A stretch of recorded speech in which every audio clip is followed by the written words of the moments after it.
नमस्कार दोस्तों, मैं श्रवण कुमार। जैसा कि आप सभी लोग जानते हैं, तो आप लोगों के लिए डेली जो है कि मैं कुछ ना कुछ करंट अफेयर लेकर के आऊँगा। और ये करंट अफेयर बहुत ही महत्वपूर्ण है एग्ज़ाम्स के लिए। अगर आप कोई एग्ज़ाम दे रहे हैं तो ये सारे करंट अफेयर आप पढ़ के जाइएगा, तो मुझे लगता है कि काफ़ी आपको लाभ मिलेगा। तो चलिए, आज हम हिंदी और इंग्लिश दोनों में बनाया है करंट अफेयर को। तो आज हम लोग देखते हैं कि कौन कौन सा क्वेश्चंस आने की उम्मीद हो सकती है एग्ज़ाम के अंदर में। तो पहला क्वेश्चन, हाल में कौन सी एयरलाइंस एक कैलेंडर ईयर में 100 मिलियन यात्रियों को परिवहन करने वाली पहली भारतीय एयरलाइंस बन गई है? तो देखिए, ऑप्शन ए में दिया है एयर इंडिया, ऑप्शन बी में दिया है स्पाइस जेट, ऑप्शन सी में दिया है विस्टारा और डी में दिया है इंडिगो। तो अभी हाल फिलहाल में 100 मिलियन यात्रियों का जो परिवहन करने वाली पहली भारतीय एयरलाइंस बनी है वह है इंडिगो। तो ध्यान रखिएगा, वह है इंडिगो। तो ये आपका पहले क्वेश्चन का आंसर हो जाएगा, इंडिगो। दूसरे क्वेश्चन पे चलते हैं। अब ये पहले का ही इंग्लिश में जो है कि कन्वर्ट किया गया है, तो आप देख सकते हैं, which airlines has been become the first Indian airlines to transport 100 million passenger in the calendar year. तो इंडिगो है, इंडिगो पे आप लोग अपना आंसर मार के चलिएगा। नाउ सेकंड क्वेश्चन हम लोग चलते हैं, जलवायु परिवर्तन प्रदर्शन सूचकांक। देखो, ये बहुत महत्वपूर्ण क्वेश्चंस है और ऐसे क्वेश्चंस एग्जाम में पूछे जाते हैं। तो ऐसे क्वेश्चन को आप लोग पढ़ कर रखिएगा, क्योंकि इसमें जो है कि पूछा जाता है रैंक, कौन सा रैंक हासिल किया, कौन सा नहीं। तो 2014 में भारत में कौन सा स्थान हासिल किया है? तो 2014 में एक बात ध्यान रखिएगा, ये जो स्थान है वो 7वां स्थान है 2014 में। इसी का इंग्लिश वर्जन है देखिए, which positions did India achieve the climate change performance index CCIP? तो यहाँ पे आपका आंसर हो जाएगा 7th जो है कि इंडेक्स में इसने रैंक प्राप्त किया है। क्लियर। अगला क्वेश्चन हमारे पास है, चंद्र अन्वेषण के प्रति अपनी अटूट प्रतिबद्धताओं के किस अंतरिक्ष एजेंसी को लीफ इरेक्शंस मून पुरस्कार से सम्मानित किया गया है? तो यहाँ पर आप देखिएगा, यहाँ पे आंसर हो जाएगा आपको, किसको किया गया है? इसरो को।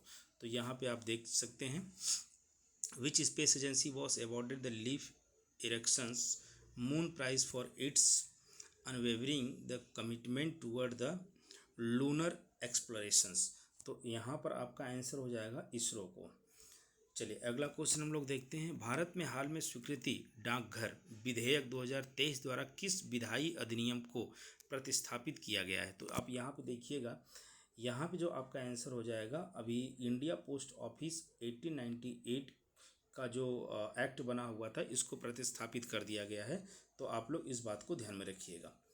अगला हमारे पास क्वेश्चन है, which legislative act has been replace, वही है, इंग्लिश में है। तो पोस्ट ऑफिस बिल 2023 में किसको जो है कि अप्रूव करके रिप्लेस कर दिया गया था? तो ये हो जाएगा इंडिया पोस्ट ऑफिस एक्ट 1898। ये आपका आंसर हो जाएगा। अगला क्वेश्चन, उत्तर प्रदेश बजट 2023-24 के अंतर्गत समग्र शिक्षा अभियान, यहाँ पे क्वेश्चन पे ध्यान रखिएगा, समग्र शिक्षा अभियान के लिए कितनी राशि योगदान किया गया? तो इसमें 20,225 करोड़ रुपया जो है कि आवंटित किया गया था। वो भी राशि किसके लिए? समग्र शिक्षा अभियान के लिए। अगला क्वेश्चन हमारे पास है, वही इंग्लिश वर्जन है, आप देख सकते हैं, how much amount has been contributed for the Samagra Shiksha Abhiyan under the Uttar Pradesh budget 2023 में।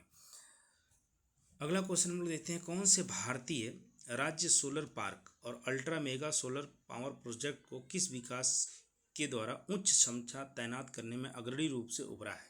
तो गुजरात, महाराष्ट्र, कर्नाटका, तमिलनाडु, राजस्थान, आंध्र प्रदेश और यहाँ पे उत्तर प्रदेश और केरल। तो यहाँ पे आपको ध्यान देना है कि यहाँ पे राजस्थान और आंध्र प्रदेश जो है कि बहुत तेज़ी के साथ उभरा है सोलर पावर प्रोजेक्ट के लिए। अगला क्वेश्चन हम लोग चलते हैं, नीति आयोग द्वारा हाल में जारी सुधार सूचकांक किस भारतीय राज्य में कृषि विपणन सुधारों का, देखिए ध्यान से समझिएगा, कृषि विपणन सुधारों के लिए पूछा गया, पहला स्थान हासिल किया है। तो वह है आपका आंसर, महाराष्ट्र ने हासिल किया अभी हाल में ही। अगला क्वेश्चन से अकॉर्डिंग, वही है English version, according to reform the index recently release by the NITI Aayog which India state rank first ने एग्री मार्केटिंग रिफॉर्म्स। तो आप यहाँ पे देख लीजिएगा, ये महाराष्ट्र, हिंदी इंग्लिश दोनों में हमने लिख दिया है, आपको आसानी होगा पढ़ के। भारत के आगामी गणतंत्र दिवस समारोह के लिए किस देश के राष्ट्रपति, यहाँ पे राष्ट्रपति है, ध्यान रखिएगा, तो ये राष्ट्रपति लिखा हुआ है, यहाँ पे थोड़ा करेक्शन कर लीजिएगा, को मुख्य अतिथि के रूप में आमंत्रित किया गया था? तो वो थे फ्रांस के। अभी फ्रांस को जो है कि मुख्य अतिथि के रूप में इन्वाइट किया गया। अगला क्वेश्चन है, the president on which the country has been invited as the chief guest for the upcoming Republic Day celebration of the India. वही है, इंग्लिश में हमने लिखा है, फ्रांस हो जाएगा आपका आंसर। तो अब देख सकते हैं। तो धन्यवाद, थैंक यू सो मच। आप लोग इसको पढ़ते रहिएगा और ज़रूरत पड़े तो उसको शेयर भी करिएगा आप सभी लोग, क्योंकि आपका एक शेयर हमारे लिए काफ़ी उम्मीद बन जाती है और मैं इसी तरीके से डेली वीडियो बनाते रहूँगा। Thank you so much.